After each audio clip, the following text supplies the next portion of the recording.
And for much of today, that first sector in particular costing you a little bit?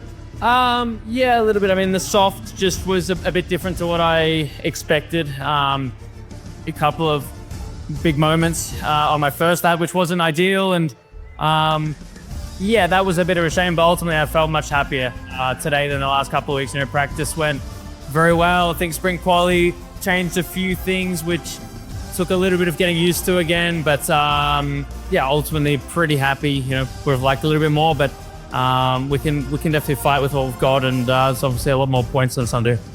Oscar Piastri just revealed something after the Brazil sprint that caught even McLaren by surprise, and no, it wasn't about the result, it was about what he's been silently enduring behind the wheel.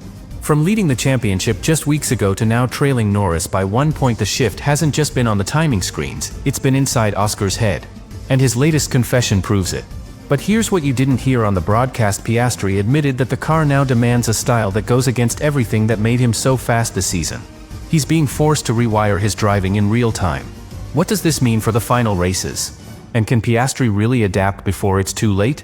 Stay with us, because his words in Brazil might just change how you see this title fight. Oscar Piastri may have finished third in sprint qualifying at Interlagos, but what he said afterward told a completely different story. Beneath the composed exterior, behind the polite interviews, something deeper was happening, and in Brazil, Piastri finally let it surface. When asked about his recent form, his answer wasn't about strategy or tires. It was about the car. More specifically, how the McLaren has changed, and how it's pushing him into uncomfortable territory. Weeks ago, this was the man leading the World Championship. Calm, clinical, consistent. Oscar Piastri had outperformed Norris, held off Verstappen, and put McLaren back on top. But now, just 4 races from the end, everything has flipped. The lead is gone. The gap to Norris has vanished. And suddenly, Piastri is no longer the hunted, he's the one chasing. With each passing session, his grip on the title picture has slipped. Not because of speed, but because the car he knew has started asking questions he was never meant to answer. And here's the part the cameras didn't catch. After the sprint session, when the media leaned in, expecting standard post-race lines, Piastri gave them something rare: honesty. He admitted the car no longer responds to his style.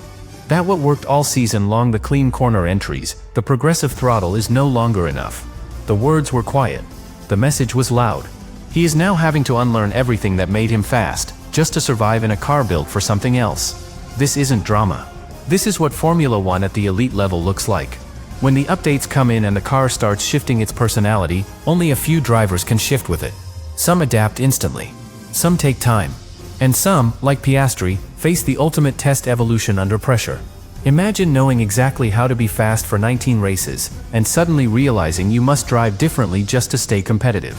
That's not weakness. That's a recalibration at 320 kilometers per hour.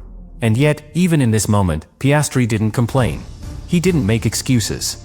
He stood there, still focused, still respectful, still fighting. He explained the changes. He acknowledged the differences. And most importantly, he made it clear he's not done. He said, "It's not natural for me, but I'm trying." That single sentence says everything about who he is: a driver with the self-awareness to evolve and the willpower to do it before the lights go out again. So now the question becomes more urgent. Will Oscar Piastri adjust in time to reclaim the fight? Can he bend his technique to match a car that no longer speaks his native driving language? Because what we saw in Brazil was more than a qualifying result. It was the start of something bigger: a driver transforming himself in real time, just when the season needs him most. And make no mistake, this story is far from over. It's just taken a very unexpected turn. The 2025 McLaren is not the same car Oscar Piastri drove in Monaco, Montreal, or Spa. Somewhere between Singapore and Mexico, it evolved. The new aero package introduced before the triple header unlocked massive performance, but at a cost. It required more aggressive inputs, sharper rotation, and greater energy transfer through the tires. And while that unlocked raw pace, it also changed the DNA of the car. Suddenly, what had been a driver's tool became a razor's edge. That evolution suited Lando Norris perfectly. Norris thrives when the car rotates violently into corners, when he can throw it into a corner and catch it on the exit. His style generates temperature quickly, loads the front aggressively, and activates the rear on corner entry. It's fast. Brutally fast. But it's not for everyone. Oscar Piastri, in contrast, has always relied on surgical accuracy. He turns in early, brakes in a straight line, and trusts the car's platform to give him mid-corner support. That's what made him so efficient in the early part of the season. He was smoother, easier on tires, more consistent over a race distance. But now, the updates demand he drives in a way that contradicts his strengths. The front end requires more aggression. The rear end requires more management. And in Brazil, that balance broke down. Telemetry from Interlagos confirmed it. In the tight descent of Sector 2, particularly between turns 8 and 11, Piastri was losing a tenth and a half to Norris. Not because of poor braking, not because of mistakes, but because the rotation phase where the car pivots around its axis didn't respond to Oscar's natural rhythm. He had to wait. Norris didn't. McLaren engineers have confirmed that both drivers are running similar setups. There's no mechanical bias, no team orders, no favoritism. The data is clear. The car now asks for a very specific input style, and one of the two drivers naturally provides it. For the other, it's become a technical obstacle to be solved mid-season. And that's the hardest challenge in Formula One, to chase your teammate in identical machinery, while also chasing your own adaptation curve. But here's the difference with Piastri. He doesn't deny the problem. He studies it. He leans into it. He takes the data, the analysis, the feedback, and he builds forward. This weekend in Brazil might look like a loss on paper, but it could be the blueprint for how he flips the dynamic back in his favor. Because once Oscar matches this new version of the MCL39 with his Racecraft, we may be about to witness an even more dangerous version of him. For Oscar Piastri, the real consequence isn't the position on the timing screen. It's the shift in narrative. Just a few weeks ago, he was the breakout star of the season, leading Norris, leading the championship, being spoken about in the same breath as Verstappen. Now, with 4 races to go, the conversation has changed, and that's dangerous. Because in Formula One, perception is currency. When the results tighten and the media spotlight intensifies, small moments become big stories. A single qualifying deficit is seen as a trend. A handful of races without a podium becomes a crisis.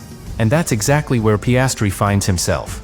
Not because he's underperforming, but because the standard he set was so high and so early that anything less than domination feels like decline. Inside McLaren, that shift carries weight. The team is balancing 2 title contenders, but only one is currently aligned with the car's evolution. If the gap widens again in Qatar or Vegas, the narrative within Woking could begin tilting toward Norris as their primary hope. That's not politics. That's survival.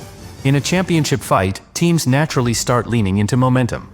And right now, Oscar needs to reclaim his. The emotional cost is real too. Piastri is not just competing on track, he's adapting off it. Studying new feedback, simulating new inputs, questioning instincts he's trusted since karting. It's the kind of mental reshaping that usually happens in off-seasons, not mid-title fights. And he's doing it under full pressure, with cameras rolling and headlines waiting. But what separates Piastri from others isn't just talent. It's temperament. He's not cracking. He's recalibrating. His sprint performance in Brazil, holding off Mercedes, staying mistake-free, showed control. Even when the car didn't fit his hands, he delivered.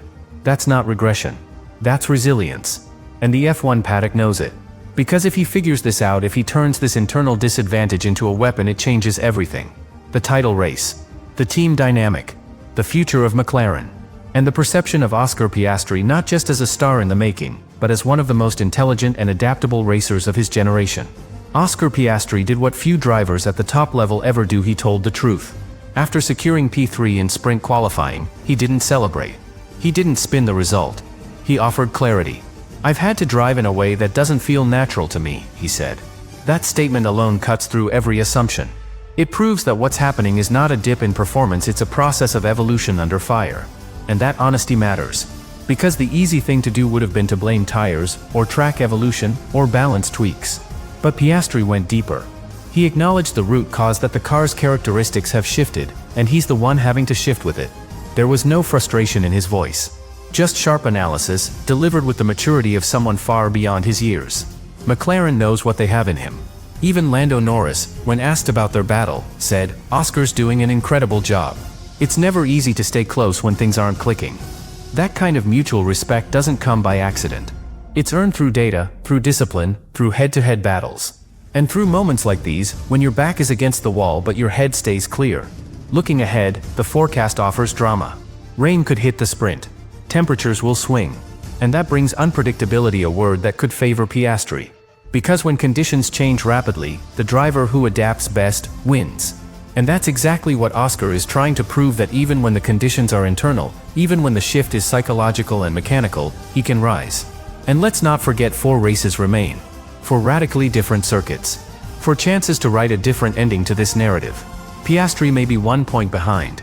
He may be struggling with the car's rhythm. But the raw speed is still there. The control is there. And if he connects that final piece adaptation, he could come back stronger than ever.